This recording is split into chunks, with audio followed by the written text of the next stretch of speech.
तो सबसे पहले मेरी तरफ से आप सारे लोगों को दिवाली की बहुत सारी हैप्पी दिवाली शुभकामनाएं। और आज का दिन ऐसे सेलिब्रेट करना कि आपको नेक्स्ट ईयर भी याद रहे कि आपने इस दिन क्या किया था, क्योंकि फेस्टिवल का दिन तो अलग ही स्पेशल होता है। और सिर्फ मैं नहीं, WWE के स्टार्स भी आपको विश कर रहे हैं। जैसे आपको पता ही है, हर साल जो है WWE के सुपरस्टार्स WWE इंडिया की तरफ से हमको ऐसे विश करते हैं। तो बॉबी लैशली, ड्रू मैकिंटायर, अपने सांगा, इसके अलावा गुरु राज, ये सारे जो स्टार्स हैं ये हमको सेलिब्रेट कर रहे हैं। अलेक्सा ब्लिस भी सेलिब्रेट कर रही हैं। तो अब तो आपको इसको अच्छे से मनाना चाहिए। आज का दिन अच्छे से मनाना, बिल्कुल मिठाइयाँ पटाखे वटाखे जिसमें भी आपको इंटरेस्ट है मजे से कर सकते हो आज के दिन। सबसे पहले स्टोरी की तरफ गाइस हम लोग चलते हैं और बात करते हैं लिव मॉर्गन की इस समय जो एनिमी चल रही है, नहीं खत्म हो गई अब तो, रोंडा राउजी के बारे में। तो रोंडा राउजी ने लाइव इवेंट के अंदर क्या किया, लिव मॉर्गन का एक फैन, शायद ये हाँ कोई लड़की है, कोई फीमेल है, वो साइन लेके आए थे कि वॉच मी लिव मॉर्गन, ऐसे करके कुछ उन्होंने लिखा हुआ था, लेकिन उसको जाके रोंडा राउजी ने फाड़ दिया है। तो यहाँ से आप देख सकते हो कि रोंडा राउजी अलग ही मूड में इस समय चल रही है। और डेफिनेटली ये उनका हील वाला पर्सोना है, क्योंकि बिना हील हुए तो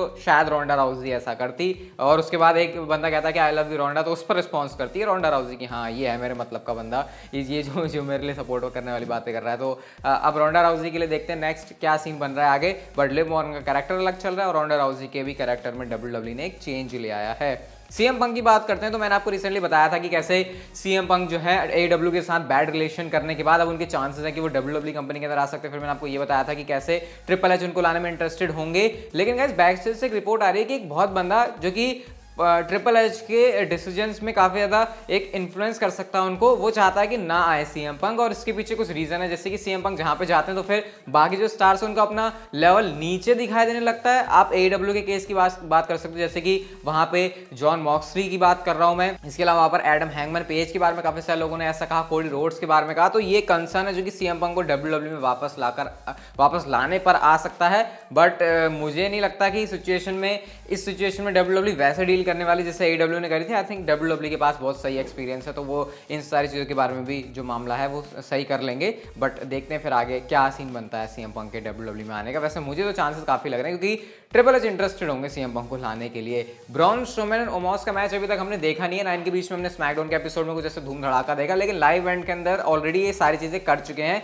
आप लोग इस क्लिप के अंदर देख सकते हो, जहाँ पे सबसे पहले तो हमको ओमोस एंड ब्रॉन स्ट्रोमैन के बीच में शोल्डर टैकल देखने को मिल रहे हैं, जहाँ पे ऐसा नहीं लग रहा कि कोई एक सुपरस्टार दूसरे पर भारी पड़ रहा है। लेकिन बाद में हमने देखा कि ब्रॉन स्ट्रोमैन ने ओमोस को क्लोज लाइन लगा के रिंग से बाहर कर दिया। इसका मतलब कि फिलहाल तो ऐसे देख के लग रहा है कि जैसे ब्रॉन स्ट्रोमैन ज़्यादा तगड़े हैं ओमोस के सामने। लेकिन कह सकते हैं कि रीज़न ये है कि अभी लाइव इवेंट के अंदर, क्योंकि ओमोस है ना ऐसे वो हील सुपरस्टार है, तो ब्रॉन स्ट्रोमैन की ऐसे खुशियाँ ज़्यादा दिखानी होंगी, तो इस वजह से था।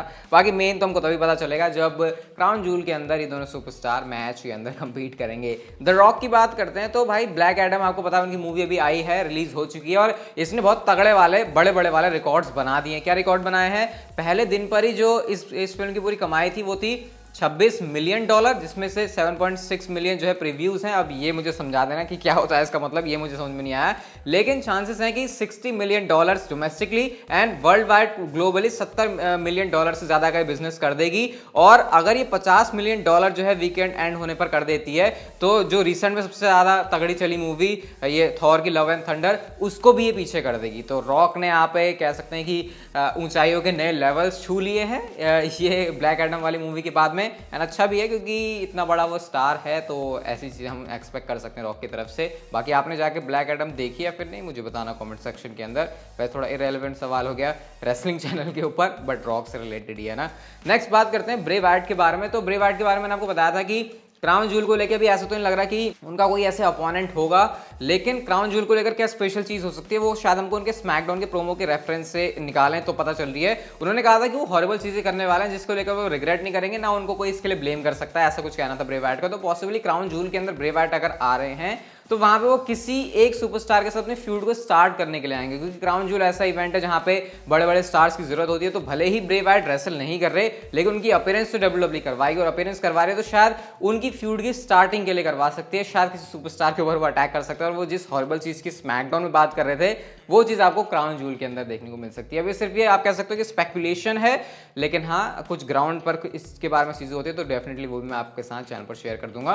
शॉन माइकल्स ने NXT के बारे में कहा कि कैसे अलग अलग कंट्रीज के अंदर वो इसके ब्रांड निकालने वाले हैं। जैसे मैंने अभी सांगा के साथ जो इंटरव्यू किया था, आई होप आप लोगों ने वो देखा होगा, नहीं देखा तो अभी भी आई बटन के ऊपर डाल दूंगा। वहां पे मैंने उनसे पूछा था कि परफॉर्मेंस सेंटर की बात हो रही थी, ऐसा वैसा था, तो उन्होंने भी कहा कि हाँ ऐसे प्लान्स थे, वो कोविड की वजह से रुक गए। लेकिन अब यहाँ पे शॉन माइकल्स खुद कह रहे हैं कि वो NXT के जो ब्रांड है वो डिफरेंट कंट्रीज के अंदर इसको एक्सपैंड करने वाले हैं, जिससे क्लियर है कि इंडिया को लेकर जितना WWE सोचते थे, तो डेफिनेटली इंडिया के झोली में तो NXT का कुछ ना कुछ आने ही वाला है, और परफॉर्मेंस सेंटर तो और भी बड़ी चीज़ है। तो एक्सपेक्ट करो फिर आप बहुत जल्दी कि इंडिया में बहुत कुछ सही चीज़ें WWE की तरफ से हम लोग एक्सपेक्ट कर सकते हैं, ना सिर्फ इंडिया में बल्कि ग्लोबली मैं सारी चीज़ों की बात कर रहा हूँ। नेक्स्ट गाइस बात करते हैं क्राउन जूल के बैटिंग ऑड्स के बारे में, जहां पे क्या सर्वाइव कर पाएंगे लोगन पॉल, उसके बारे में भी बात करेंगे। सबसे पहला मैच है ओमोस एंड ब्रॉन स्ट्रोमैन का। यहाँ पर जो ऑड्स हैं वो फिलहाल फेवर करते हैं ब्रॉन स्ट्रोमैन को कि वो ओमोस के इस मैच के अंदर हरा देंगे। इसके बाद सिंगल्स मैच जो है ब्रॉक लेसनर और बॉबी लैशली का, यहाँ पे ब्रॉक लेसनर मैच को जीतने के लिए फेवरेट हैं कि ब्रॉक लेसनर हराने वाले हैं बॉबी लैशली को। बड़ा इंटरेस्टिंग है ये और बहुत अनप्रेडिक्टेबल मैच है। इसके अलावा 6 मैन टैग टीम जो मैचेस हैं ओसी और जजमेंट डे का जो मैच है, यहाँ पे फिलहाल ओसी इस मैच को जीतने के लिए फेवरेट है। Steel cage match Drew McIntyre and Karrion Kross, यहाँ पर ड्रू मैकिंटायर मैच को जीतने के लिए फेवरेट हैं। एंड जो अनडिस्प्यूटेड चैंपियनशिप का मैच है Roman Reigns and Logan Paul, भाई बहुत ही खतरनाक बहुत ही भयानक अंतर ये है। मेरे को नहीं लगता कि पिछले कुछ टाइम में मैंने इतना बड़ा कोई अंतर देखा होगा किसी ऑड के अंदर। रोमन रेंस यहाँ पर मैच को जीतने के लिए फेवरेट हैं और बहुत बड़े अंडरडॉग बने हुए इस समय लोगन पॉल। तो वो जो माइकल कोल कह रहे हैं कि सबसे बड़ा जो अपसेट है अगर वो निकाल सकते हैं लोगन पॉल इस मैच के अंदर तो वो होगा। तो एक्चुअल में उस बात का मतलब है, क्योंकि सच में ऑड का अंतर जो है वो बहुत ही ज़्यादा है। आज की नेक्स्ट एंड फाइनल स्टोरी की बात करते हैं तो ये स्टोरी थोड़ी सी कल की शाम की चीज़ से रिलेटेड है। अब कल आपको पता ही है इंडिया और पाकिस्तान का मैच था और कितना ज़बरदस्त ये मैच था। बिल्कुल वो लास्ट मोमेंट पे जाके जो मैच का रिजल्ट निकला वो इंडिया और पाकिस्तान के मैचेस को और भी ज़्यादा स्पेशल बना देता है। और स्पेशली वहाँ पर हमको जो इनिंग देखने को मिली कोहली की तरफ से, वो तो बहुत टाइम के बाद आई और परफेक्ट जगह पर आई कि हाँ जो सारे क्रिटिसाइज कर रहे थे और जो भी सारे है ना अगेंस्ट में थे कोहली के, सबका मुंह कोहली ने बंद करवा दिया। और उस दौरान एक चीज़ होती है जब विराट कोहली ने विक्ट्री के बाद कुछ ऐसा सेलिब्रेशन किया था, और अगर हम इसको WWE से जोड़ के देखें तो फिर ये हमारी ब्लड लाइन का वी द वन वाला जेस्चर है जो वो करते हैं, एक्नॉलेज जब एक दूसरे को करते हैं तब ये चीज़ होती है। तो विराट कोहली ने चीज़ करी और इस पर पॉल हेमन ने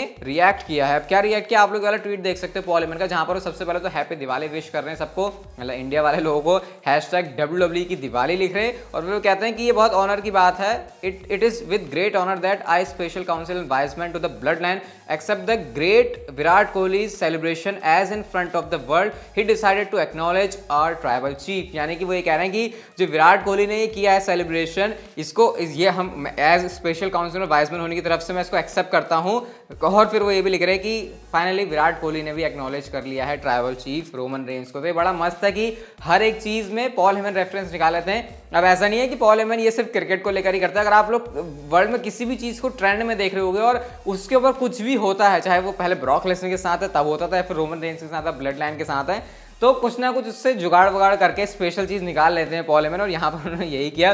एंड वैसे भी लोग इस पर ऑलरेडी रिएक्ट कर रहे थे। आई थिंक किसी ने पॉल हेमन को भेजा ही होगा कि देखो विराट कोहली हमारा जो है एक्नॉलेज कर रहा है रोमन रेंस को, और उसके बाद इस चीज़ को इस तरीके से टर्न कर दिया पॉल हेमन ने, जो कि बड़ा मस्त लगा। तो कह सकते हो इंडिया के सबसे बड़े बैट्समैन पॉपुलैरिटी में अगर मैं कहूँ विराट कोहली ने एक्सेप्ट कर लिया है ट्राइबल चीफ रोमन रेंस को। आपने किया है क्या, मुझे बताना कमेंट सेक्शन में। अगर आप लोगों को दिवाली की ढेर सारी शुभकामनाएं। ये वाली वीडियो अच्छी लगी तो like share subscribe notification bell को ऑन कर दो and see you guys in my next video.